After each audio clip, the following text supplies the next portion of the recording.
정결한 사랑 오 감미로워라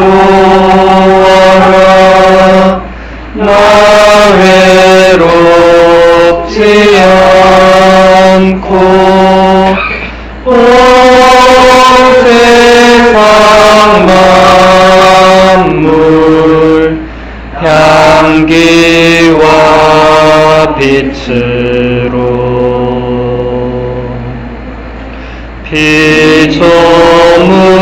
피조물의 기쁨 찬미하는 여기 지극히 작은 이 몸 있음을 오 아름다워라 저 하늘의 별들 형님인 태양과 누님인 달은 오 아름다워라 어머니신 땅과 과일과 꽃들 바람과 불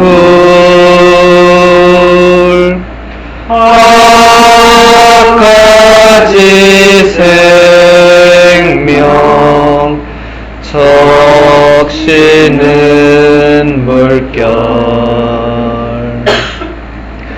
이 모든 신비가 주 찬미 찬미로 사랑의 내 주님을 노래 부른다. 네, 이번 피정 주제는 거룩한 삶으로의 초대라고 리처드 굴라라는 신부님이 계세요. 예, 설피시안 소속 신부님 1973년 서품이시고 미국 분이세요. 예, 성 패트릭 대신학교와 프란치스코 대신학원 교수를 거쳐서 현재 설피시안 미국 광부 참사로 봉사 중이신 분입니다. 73년 서품이니까 벌써 사제 생활 50년 넘게 하신 분이죠. 윤리신학자예요. 윤리신학자.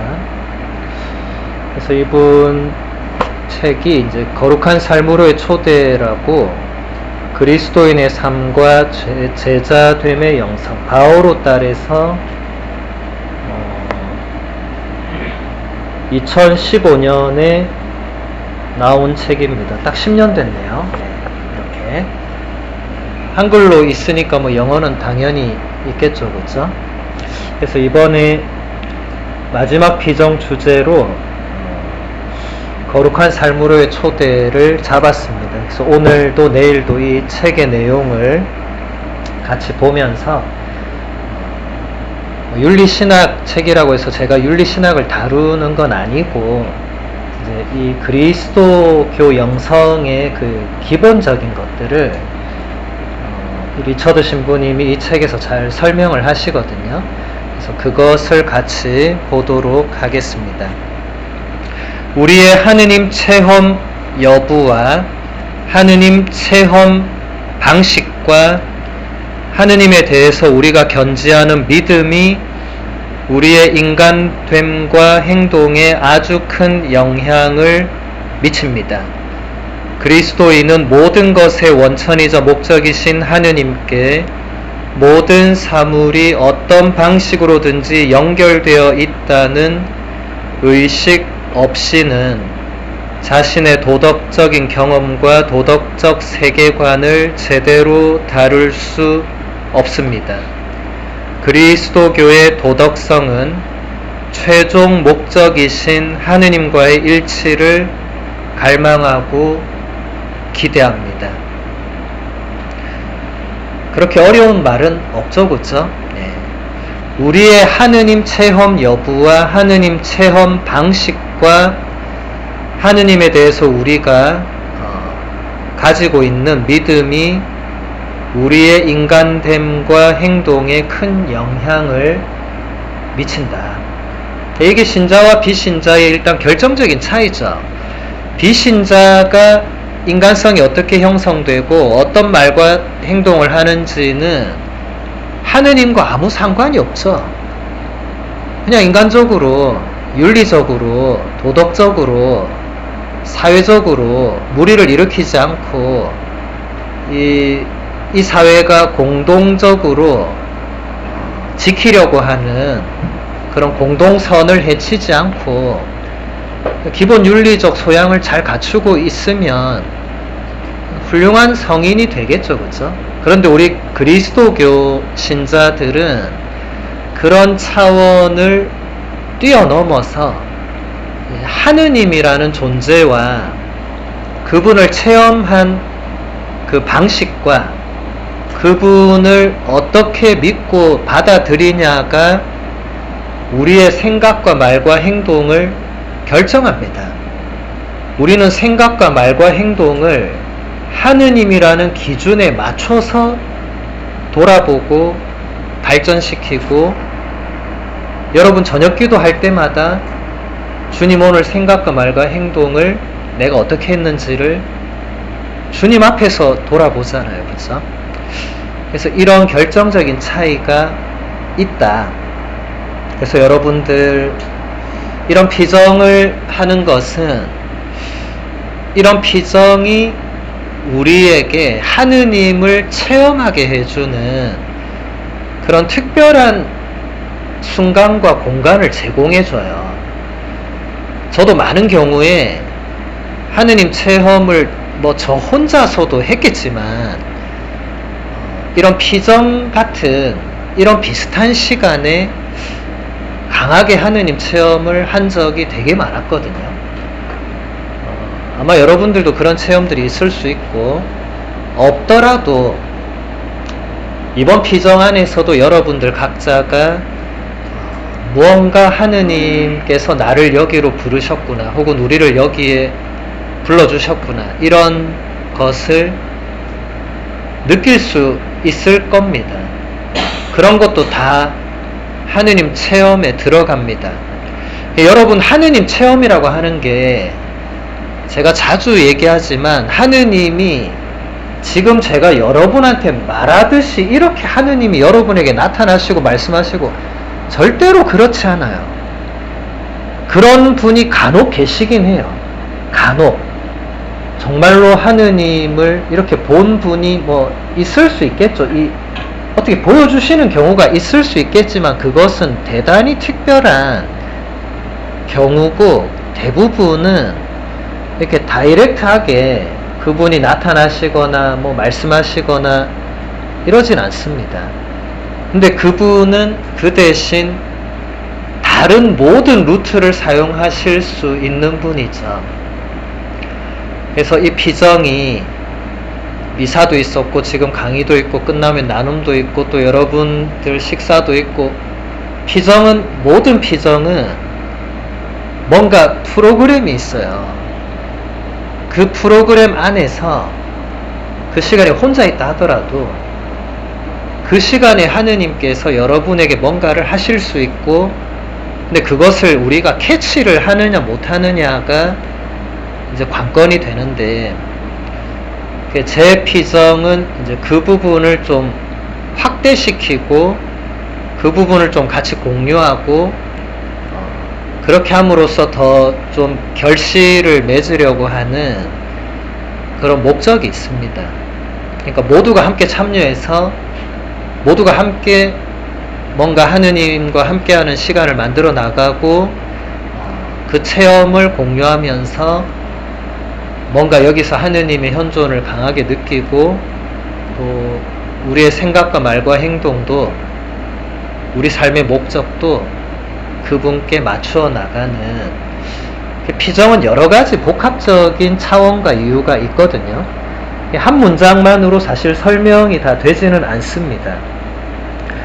여기 두 번째 문장 보면 그리스도인은 모든 것의 원천이자 목적이신 하느님께 모든 것이 어떤 방식으로든지 연결되어 있다는 의식 없이는 자신의 도덕적 경험과 세계관을 제대로 다룰 수 없다고 말합니다. 우리가 아까 시작 성가로 불렀던 그 태양의 창가의 그 작사가라고 할 수 있는 아시시의 프란치스코 성인은 이런 의식이 굉장히 강했던 분이셨죠. 그래서 삼라만상이 하느님 안에서 연결되어 있다는 것을 깊이 깨달은 분이셨고, 그래서 삼라만상을 형제 자매로, 아버지 어머니로, 누이로 실제로 불렀고 실제로 그런 의식을 가지고 사셨죠. 그분의 이름을 그대로 이어받으셨던 프란치스코 교황님이 찬미받으소서라는 회칙을 내시면서 또 모든 형제들이라는 그 권고를 내시면서 그 문헌들을 누구에게 영감을 받았는가? 아시시의 프란치스코 성인으로부터 영감을 받았다. 우리 모두가 주님 안에서 한 형제고 자매다. 그래서 교황님은 우리 공공의 집이라고 지구를 규정하셨죠. 이때까지 한 번도 교회가 지구 차원에서 지구를 규정한 적이 없는데 공공의 집이라고, 그리고 어머니인 지구라고. 근데 그것을 아시시 프란치스코 성인으로부터 영향과 영감을 받아서 프란치스코 교황님이 그런 규정을 하셨죠.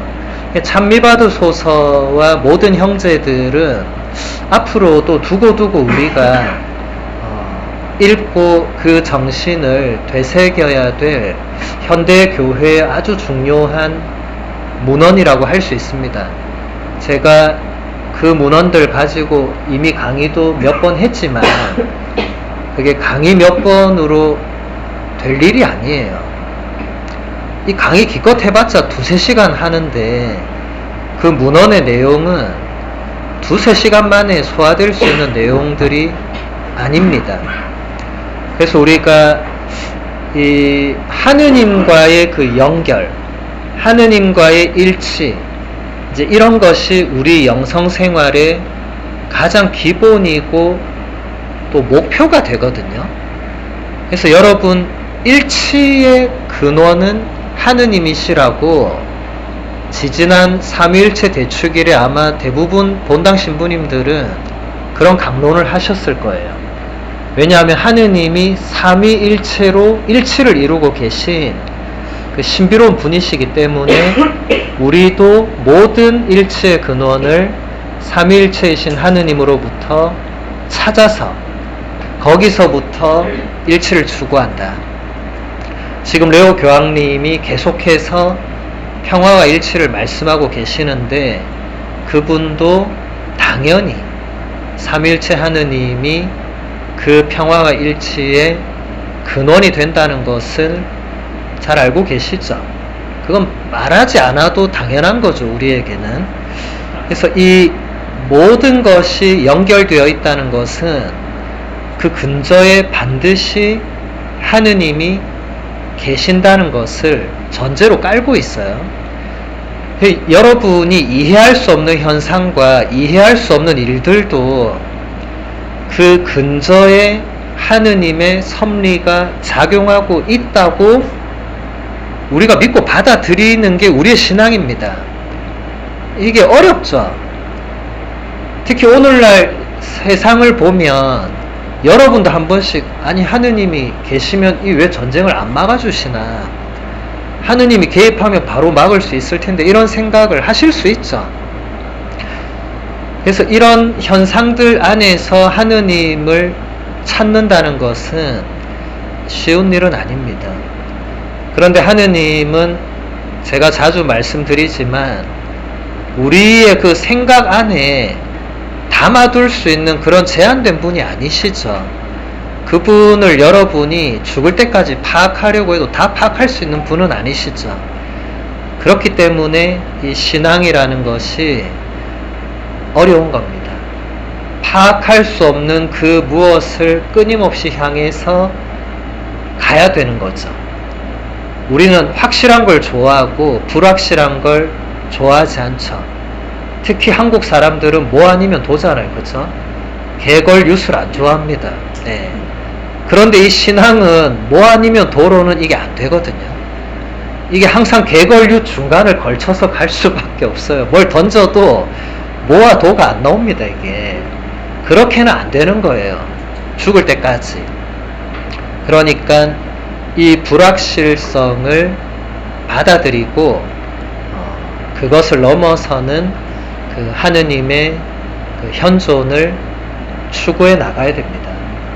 여러분, 이 시간에도 우리가 둘이나 셋 이상으로 예수님의 이름으로 모여있기 때문에 이 시간 안에 예수님께서 현존해 계십니다. 이건 예수님 말씀이니까 진리잖아요. 그러니까 지금도 현존해 계시는 거예요. 우리가 이 시간에 딴 생각하고 분심에 빠져있고 잡념에 빠져있고 꿈나라에 빠져있다 하더라도 예수님이 그 꿈나라에 계실 수도 있고 우리와 함께 계신다는 것은 분명한 사실입니다. 우리가 파악을 못할 뿐이죠. 우리가 파악 못한다고 해서 그게 존재하지 않는다거나 그게 진리가 아니라거나 그런 식으로 환원할 수는 없는 거거든요. 그래서 우리가 이런 피정을 하는 이유도 혼자서는 그 불확실성을 넘어서는 게 어렵고 또 그것을 파악하는 게 어렵습니다. 저도 혼자는 어렵습니다. 저도 혼자 매일 미사하고 기도하고 공부하고 하지만 혼자서는 하느님 현존을 이렇게 캐치하는 것이 저도 어렵습니다. 그런데 이렇게 같이 있으면 훨씬 더 수월해져요. 같이 있으면 하느님께서 우리를 이용하신다는 게 확 느껴지거든요. 그런 게 여러분들에게도 피정 안에서 좀 여러분에게 도움이 되시면 좋겠어요. 네, 우리가 서로가 서로에게 도움이 될 수 있습니다. 예를 들면 이런 거죠. 나는 전혀 그런 의도 없이 뭔가 얘기를 하는데 듣고 있는 상대방은 하느님께서 저 이야기를 통해서 나에게 뭔가를 말씀하시는구나 라고 깨달을 수 있고 그렇다면 그 깨달음 안에 진리가 있는 겁니다. 나는 의도하지 않았더라도. 그러면 하느님께서 나를 통해서 혹은 나를 이용하셔서 그 누군가에게 뭔가 메시지를 전달하시는 거죠. 피정 때 그런 일이 일어납니다. 피정뿐만 아니고 이런 피정과 비슷한 모든 시간에 우리가 뭔가를 신앙적으로 함께 하고 있다면 그런 일이 일어납니다. 우리가 캐치를 못할 뿐이죠. 그래서 깨어있는 게 매우 중요합니다. 하느님 현존을 의식하기 위해서 정신을 바짝 차리고 깨어있으라고 사도들은 자주 권고를 했어요. 잠시라도 놓치면 그분이 하시는 뭔가를 놓칠 수 있기 때문에 여러분들이 이 피정 안에서 짧은 시간이지만 깨어있을 수 있도록 의식적으로 노력하는 것이 매우 중요합니다. 그 다음 본문 보겠습니다. 그리스도교에서 도덕적인 삶의 궁극적인 목적은 하느님을 사랑하는 것이고 그분과의 일치 안에 영원히 머무르는 것입니다. 기도를 위해서 시간을 마련함으로써 우리의 의식이 하느님을 향할 수 있도록 의식적이고 의지적으로 노력하게 됩니다. 이웃을 사랑할 때보다 더 직접적으로 하느님을 사랑하는 일에 주의를 기울이게 되는 순간은 기도할 때입니다.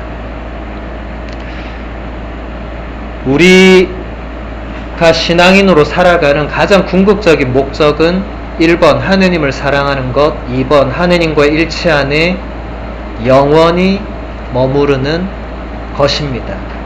여러분, 이 두 가지가 우리의 최종 목표고 지금의 목표고 마지막까지의 목표고 하늘나라 가서도 이거 때문에 갈 거고, 이게 없는 분들은 사실 하늘나라를 그렇게 갈망하거나 꼭 가야 되겠다거나 그런 마음 없을 거예요. 신자라도. 그래서 여러분, 신앙인으로서의 가장 1번 목표는 하느님을 사랑하는 것입니다. 여러분, 신명기 6장 4절에서 5절을 나중에 찾아서 읽어보시면 하느님께서 모세를 통해서 거기서 분명하게 말씀하십니다. 너 이스라엘아, 들어라. 주 우리 하느님은 한 분이신 주님이시다. 너는 마음을 다하고 목숨을 다하고 정신을 다해서 너의 주 하느님을 사랑해야 한다. 이게 1번입니다. 1번. 하느님을 사랑하는 겁니다. 그러면 이제 사람들이 묻겠죠. 하느님을 근데 어떻게 사랑합니까? 이렇게 직접적으로 눈에 보이지도 않는데 어떻게 사랑합니까? 그 길이 기도입니다. 그래서 바로 리차드 신부님이 바로 기도로 넘어가잖아요.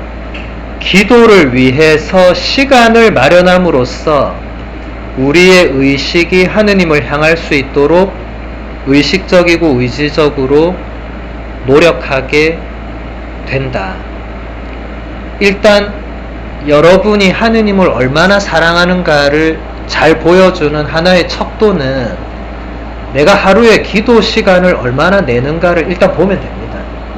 하루 24시간 중에 2분 40초도 기도하지 않는 사람이 신부님 저는 하느님을 너무 사랑하고요, 이렇게 말하면 제가 그 사람을 믿어야 됩니까? 안 믿어야 됩니까? 당연히 안 믿겠죠. 겉으로는 예 계속 사랑하세요 이렇게 말은 하겠지만 제가 속으로는 그렇게 사랑하는 것 같지는 않은데 그런 생각 안 들겠어요? 하루 24시간 중에 2시간 40분을 기도를 위해서 시간을 낸다고 하는 분이 그렇게 얘기하면 저분은 하느님을 상당히 사랑하는 것 같다. 적어도 10분의 1의 시간을 내어드린 거잖아요. 물론 이것만으로 여러분이 하느님을 사랑하거나 사랑하지 않는 걸 다 판단할 수 없습니다. 왜냐하면 어떤 분은 24시간도 모자라게 일을 하셔야 되거나 뭐 집안을 돌봐야 되거나 뭐 아픈 자녀나 누군가를 케어해야 되거나 뭐 여러 가지 상황들이 있을 수 있죠. 그런 거 다 무시하고 기도만 해라고 가르치는 성인 성녀나 그런 책은 없습니다. 그런 거 있다면 다 사입입니다. 잘못된 책이에요. 잘못된 가르침이고. 그럴 수 없습니다. 그런 게 아니라 여러분들이 하루 24시간 중에 내가 하느님께 기도를 위해서 단 몇 분이라도 정말로 빼본 적이 있는가 한번 이 생각은 해봐야 되겠죠.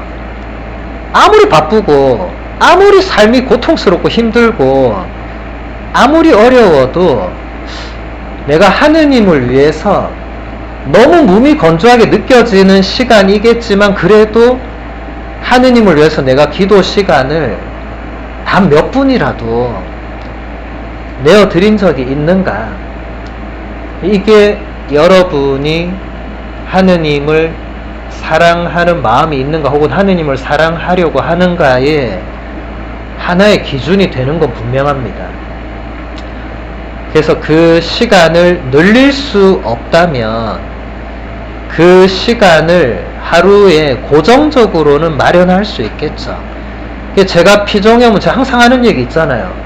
한 가지만 더 늘리자. 이 피정 이후에 아침 기도를 이때까지 한 번도 안 했던 분들은 이번 피정 이후부터 아침 기도를 바치자. 아침 기도 바치는데 1분도 들지 않습니다. 저녁 기도도 마찬가지입니다. 가톨릭 기도서대로 우리가 오늘 저녁 내일 아침 기도를 바칠 건데 그 1, 2분밖에 안 걸려요. 근데 그걸 매일 하는 사람과 아예 하지 않는 사람의 하루하루가 합쳐지면 나중에 큰 차이가 나겠죠. 그렇죠? 그래서 여러분들 하느님을 내가 얼마나 사랑하는가를 보려면 일단 내 기도를 봐야 됩니다. 내가 하느님께 어떤 마음으로 어떻게 기도하고 있는가를 보시면 됩니다. 기도와 하느님 사랑은 연결됩니다. 그건 분명합니다. 그래서 지금 여러분들이 오해하시면 안 될 게 나는 지금까지 기도는 사실 시간도 많이 못 냈고 많이 못했는데 나는 하느님을 굉장히 사랑하는데 이렇게 또 생각하시는 분이 있을 수 있죠. 제가 아까 말씀드렸잖아요. 그런 여러 가지 상황들을 제가 무시하거나 그거 완전히 다 배제하고 기도 시간을 마련하라 그런 거 아니고 충분히 그럴 수는 있습니다만은 적어도 여러분들이 전혀 기도하지 않고 하느님을 사랑한다고 그렇게 말할 수는 없다. 그건 너무 극단적이잖아요. 기도 안 하고 하느님을 사랑한다. 그런 거는 일단 말 자체도 말이 안 되지만은 여러분들에게 제가 말씀드리고 싶은 것은 하느님을 사랑하는 것, 기도 이런 것은 굉장히 근본적인 차원이거든요. 그게 안 되는데 다른 뭔가를 확장한다? 그런 것은 밑 빠진 독에 물 붓기 이런 거랑 좀 비슷하다고 볼 수 있습니다. 기도도 안 하면서 무슨 일을 벌린다. 그건 정말 밑 빠진 독에 물 붓는 거예요. 끝나고 그 행사가 잘 됐다 하더라도 저는 그런 거는 진짜 의미가 없다고 생각합니다. 그 함께하는 사람들이 전혀 기도도 하지 않고 아무것도 하지 않고 그냥 행사가 잘 됐다. 그건 전혀 그리스도교적인 그런 사건이 아닙니다. 그냥 바깥에 세속에서 그냥 세속적인 행사를 그냥 크게 개최해서 사람 많이 모여서 다들 즐거운 시간 보내고 그런 차원 아니겠어요? 그거는 신앙과는 매우 동떨어진 것들입니다. 그 하느님을 사랑하기 위해서 그 행사를 열었다고 보기는 매우 어렵습니다. 우리가 하느님의 이름으로 행사 많이 하는데 그거 잘 보셔야 됩니다. 정말 하느님을 사랑하는 마음으로 그 행사에 임하고 있는가 잘 돌아보셔야 됩니다. 그렇지 않은 경우들과 그렇지 않은 분들을 저는 많이 봐왔기 때문에 성당에서 하는 모든 행사들이 다 하느님을 사랑하기 위해서 하는 게 아닐 가능성이 있죠. 저는 아닌 것은 최대한 안 하려고 합니다. 뭐 어쩔 수 없이 해야 되는 거는 하겠지만 제가 볼 때 좀 아닌 거는 저는 잘 안 하려고 하거든요. 그리고 뭔가 하느님을 사랑하는 데에 도움이 되는 것들은 적극적으로 하려고 하고 그런 게 제가 아까도 말씀드렸지만 사제가 혼자서 뭐 한다고 되는 건 아니에요. 신자들의 동의도 얻어야 되고 함께 마음도 모아야 되고 또 어떤 사람은 그냥 세속적인 행사가 좋은 사람도 있을 수 있고 워낙 각양각색이니까 함께 맞추어 나가는 게 쉽지 않지만은 그래도 우리가 교회 안에서 한 공동체를 이루고 있다면 함께 그런 일들을 또 해 나가야 되겠죠. 그래서 여러분들 뭐 기도의 중요성에 대해서는 제가 이 시간 아니더라도 많은 시간에 얘기를 했기 때문에 이번 피정안에서는 여러분들이 내가 하느님께 기도할 때 그리고 기도 시간을 내어 드릴 때 어떤 마음으로 기도하고 있으며 어떤 마음으로 그 시간을 내어 드리고 있는가를 한번 생각해 보시면 좋을 것 같습니다.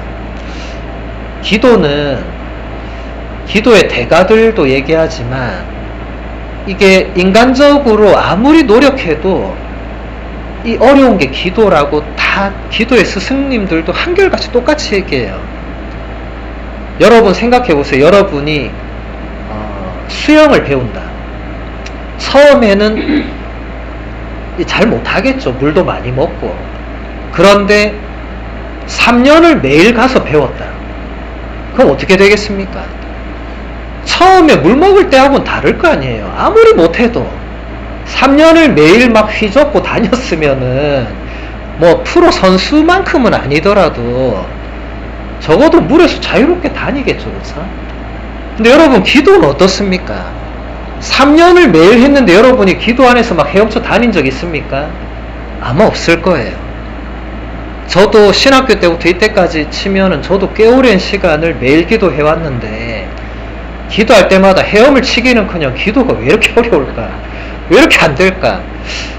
맨날 그 생각이 왜 이거는 똑같은 시간에 똑같이 하고 익숙해졌다고 생각하는데도 이게 왜 안 될까?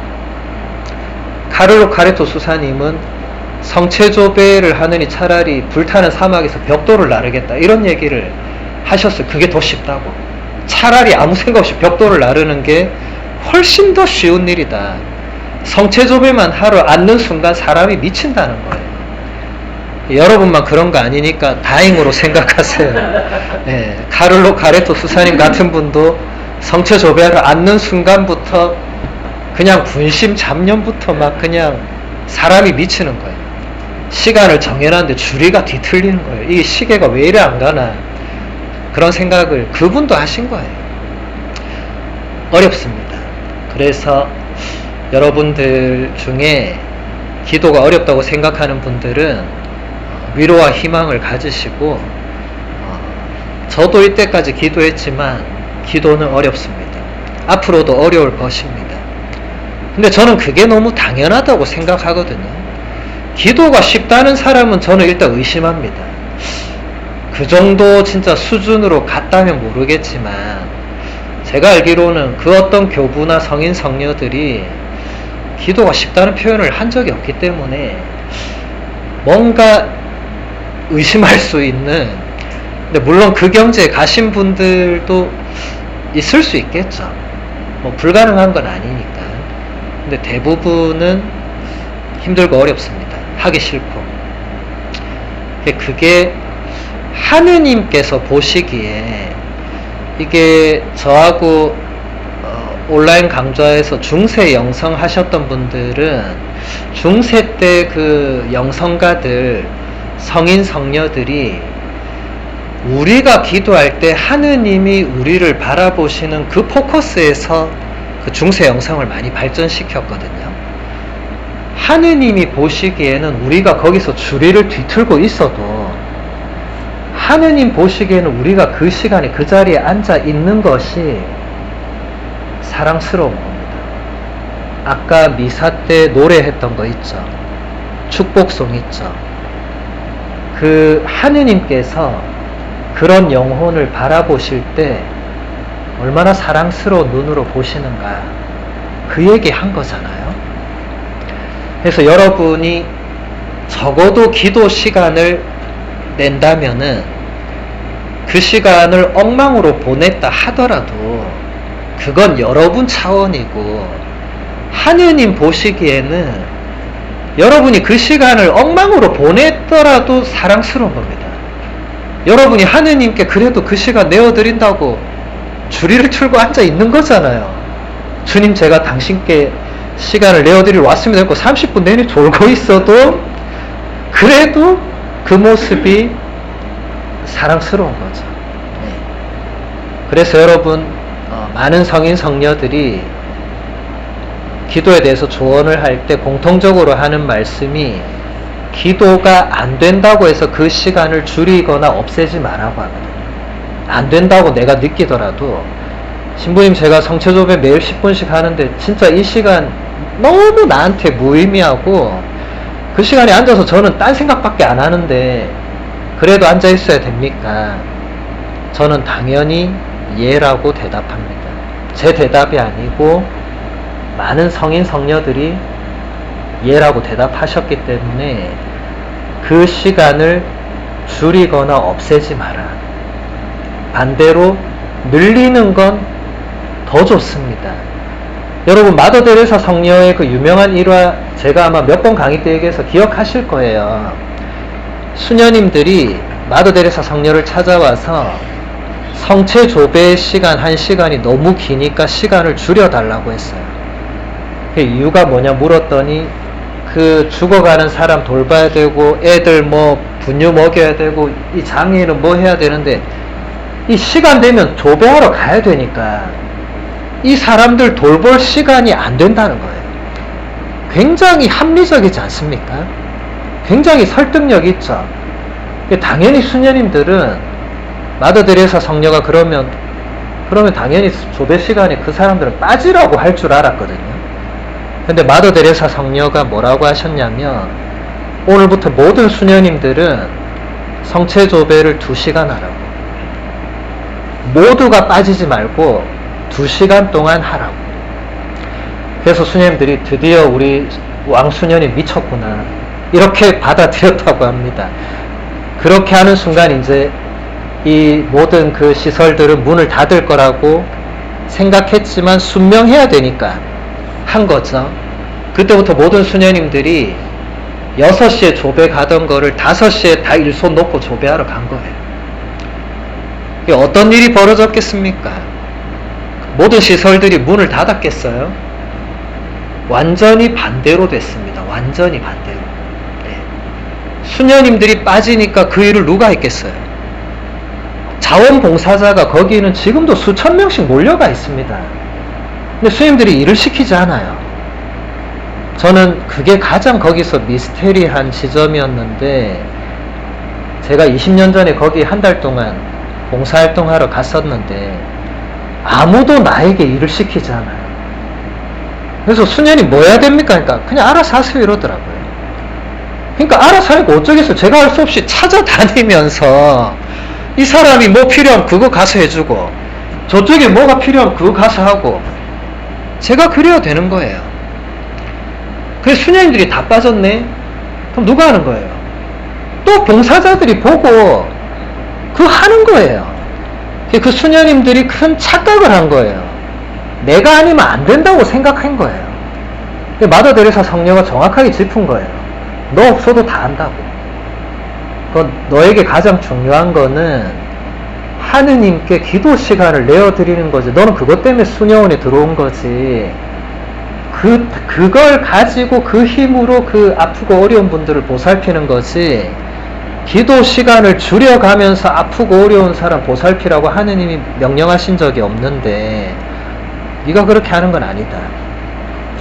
그래서 수녀님들이 깨닫게 된 거죠. 아, 그게 아니구나.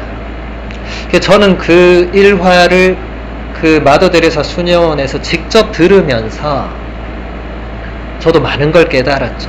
아, 기도 시간을 줄이면 안 되는구나.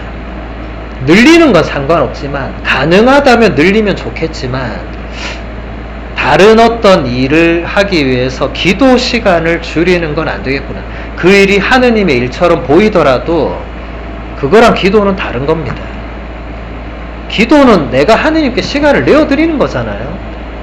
그걸 줄일 합당한 이유를 여러분이 아무리 찾더라도 성인 성녀들은 그 시간을 줄이라고 명령한 적이 없어요. 그 어떤 수도 규칙에도 이런 일이 생기면 기도를 하지 말라고 하는 규칙이 없습니다. 기도는 줄이거나 안 해도 되는 그런 차원이 아니라는 거예요. 그래서 여러분들 오늘 이후부터 삶이 아무리 힘들고 천재지변이 일어나더라도 여러분 하던 기도는 하시면 됩니다. 예전에 어떤 사람이 내일 종말이어도 나는 오늘 사과나무를 심겠다고 했잖아요. 우리도 똑같습니다. 내일 종말이어도 오늘 할 기도는 그냥 하는 거예요. 내일 종말이 온다고 갑자기 양팔 묵주기도 하고 뭐 안 그러셔도 됩니다. 매일 기도하던 사람은 내일 종말이어도 그냥 기도하고 가면 되잖아요. 뭐 그래 두려울 게 있겠어요. 그러니까 기도를 줄이기 위한 어떤 구실이나 그런 명분이나 그런 모든 것들은 그것은 아무리 합리적으로 보이고 설득력이 있다 하더라도 그것은 아닙니다. 기도 시간은 기도 시간입니다. 다른 것이 그 시간을 대체할 수 없습니다. 그래서 여러분 저하고 피정이 때까지 몇 번 해보신 분들은 왜 시간표가 맨날 똑같지 이렇게 생각하는 분이 있을 거예요. 제가 거기에 강의를 더 넣지도 않고 다른 걸 더 넣지도 않고 그냥 그대로, 왜냐하면 여기에 더 넣고 뺄 수도 있겠지만 제가 그렇게 하지 않는 거예요. 기도 시간은 기도하는 거예요. 강의 시간은 강의하는 거고. 그래서 여러분들 앞으로 여러분들 살아가시면서 시간 조정을 해야 될 때가 있잖아요. 그죠? 근데 기도 시간은 마련하고자 하면 어떻게든지 마련할 수 있습니다. 어떻게든지. 그날의 일정과 스케줄이 평소와 다르다 하더라도, 비록 감실 앞에 못 간다 하더라도 버스 안에서도 감실 앞에 앉아 있는 것처럼 기도할 수 있습니다. 여러분이 그렇게 하고자 하기만 한다면 장소는 문제되지 않거든요. 하느님이 안 계신 곳이 없잖아요. 하느님이 감실 앞에서만 만날 수 있는 분이 아니잖아요. 그러니까 여러분 장소와 그 일들이 여러분의 기도 시간을 빼앗거나 적어도 줄이는 명분이 되어서는 안 됩니다. 본문을 하나만 더 보겠습니다. 습관적으로 실행한 것이 곧 우리 자신이 됩니다. 삶의 도덕적인 질은 가끔 하는 일시적이고 극적인 결정에 달려있지 않고 매일 반복해서 실천하는 삶에서 형성된 성품으로 드러납니다. 이렇게 반복한 일상생활은 도덕적으로 탄력이 붙어서 어떤 수준의 습관을 만들어내는데 그 습관이 우리의 성품을 드러냅니다. 중요한 순간에 행하는 행동 방식은 일상적으로 행동해온 방식에서 형성된 습관에서 비롯된 것입니다. 아까 말씀드린 그 기도하고 연결되는 부분이죠. 그렇죠? 기도를 매일 해서 습관이 된 사람은 이제 그 시간을 줄이거나 빼지 않습니다. 눈을 뜨면 기도하고 잠들기 전에 기도하는 사람은 그 시간에 다른 걸 하지 않습니다. 습관이 굉장히 중요합니다. 나쁜 습관은 반드시 고쳐야 됩니다. 여러분들이 매일 해서 이게 악습이 된 것은 무조건 뜯어 고쳐야 됩니다. 그렇게 하지 않으면 그게 죽을 때까지 여러분 발목을 잡습니다. 반대로 좋은 습관은 그게 계속되도록 죽을 때까지 반복하면 됩니다. 하루도 안 빠지면 됩니다. 어떤 핑계나 구실도 안 갖다 붙이면 됩니다. 그러면 좋은 습관이 되고 그게 여러분들의 성품과 도덕과 자질에 엄청난 영향을 미칩니다. 이번에 교황님이 새로 뽑혔잖아요. 교황님이 그냥 뽑혔겠어요? 교황님이 70년 동안 살아오신 그 삶이 거기에 영향을 주겠죠. 그쵸? 추기경님들이 200명이 넘는 분이 모여서 서로가 서로를 봤을 거 아니에요. 그 짧은 시간에 누구 한 사람을 택해야 되는데 그 어떻게 다 압니까? 모르잖아요. 모르지만 그 짧은 시간에 그분들이 말하시는 것, 행동하시는 것, 기도하시는 것, 손동작, 눈동작, 몸 하나하나를 보시고 저분이 베드로 사도의 후계자라고 식별하신 거죠. 하루아침에 레오라는 교황님이 하늘에서 뚝 떨어지지 않았습니다. 이분은 본인을 아우구스티노의 아들이라고 소개했잖아요. 그게 단순히 성 아우구스티노 수도의 소속이다 이 말을 하는 게 아닙니다. 본인은, 교황님 본인은 한평생 아우구스티노 성인의 정신을 추구하면서 살아왔다는 거예요. 아침에 눈 떠서 잠들기 전까지 아우구스티노 성인이 가르쳐준 규칙대로 살아왔고 그게 지금의 나를 있게 만들었다는 거예요. 그게 그 수많은 추기경님들이 그 프레보스트라는 이름의 추기경님을 선택한 중요한 근거가 된 겁니다. 여러분 하루아침에 성인 성녀가 나오거나 하루아침에 교황님이 나오거나 그런 일은 없습니다. 그 사람이 살아온 그 삶이 드러난 거죠. 그리고 알아본 거죠. 여러분들도 지금 내가 스스로를 볼 때 신앙심이 형편없다고 느낄 수 있죠. 그리고 대부분 그렇게 느낄 겁니다. 정상입니다. 저도 저를 볼 때 항상 그렇게 느낍니다. 왜냐하면 성인 성녀들하고 저를 보면 이게 너무 차이가 나니까 내가 언제 저분들의 발끄트머리 신발끈을 만지기라도 할 수 있을까, 저도 그런 생각을 자주 합니다. 근데 그렇다고 해서 실망하거나 좌절하거나 그냥 이제 다 때려치우자거나 기도를 이제 아예 안 하자거나 저는 그런 결론을 내린 적은 없습니다. 안 돼도 그래도 해보자, 그렇게 해서 여기까지 온 거거든요. 그래서 여러분들도 습관적으로 실행할 수 있도록 아주 사소한 기도 하나라도 습관이 될 수 있도록 3종 기도든 식사 전후 기도든 아주 작은 기도라도 그냥 이제는 누가 시키지 않아도 의식하지 않아도 그냥 기도할 수 있도록 그런 기본적인 것이 대단히 중요합니다. 여러분 기도를 아는 것과 기도를 하는 것은 하늘과 땅 차이가 있습니다. 여러분 대부분의 기도를 다 알고 있을 거예요. 알고 있는 걸 매일 실천하는 것은 다른 문제입니다. 그리고 그게 습관이 되는 것은 또 다른 차원입니다. 습관이 되려면 몇 년 정도를 매일 해야 되겠습니까? 서당계가 3년의 풍어를 읊는다고 했잖아요. 최소한 3년, 그러니까 이게 정확하게 3년이라기보다는 그 정도의 시간이 필요하다는 거예요. 어제 어떤 대화 중에 어떤 분이 그런 얘기를 하더라고요. 골프를 어떻게 하면 잘 칠 수 있는, 저는 골프는 안 치지만 대화 중에 그런 얘기가 나와가지고 골프를 어떻게 하면 잘 칠 수 있습니까 하니까 어떤 사람이 필드에 100번 나가면 된다 이렇게 얘기해서 다 웃었어요. 저는 골프를 모르지만 100번 나가면 100번을 그렇게 나가서 뭔가를 할 건데 이게 지금 연결되는 거예요.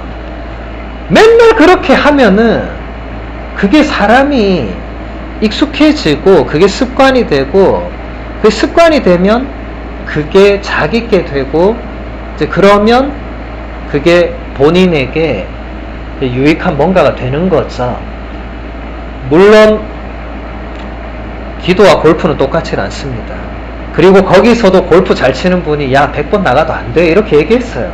그런데 그게 이제 그건 또 다른 차원인데 거기서 중요한 것은 여러분들이 어쨌든 100번이든 3년이든 날마다 그렇게 하는 그게 여러분에게 그게 습관적으로 실행할 수 있는 뭔가가 되면은 그게 여러분께 되는 거죠. 그렇죠?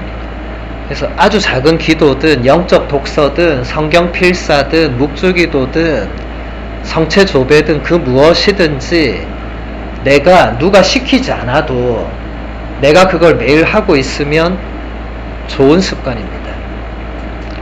그런데 나쁜 습관은 고쳐야 됩니다.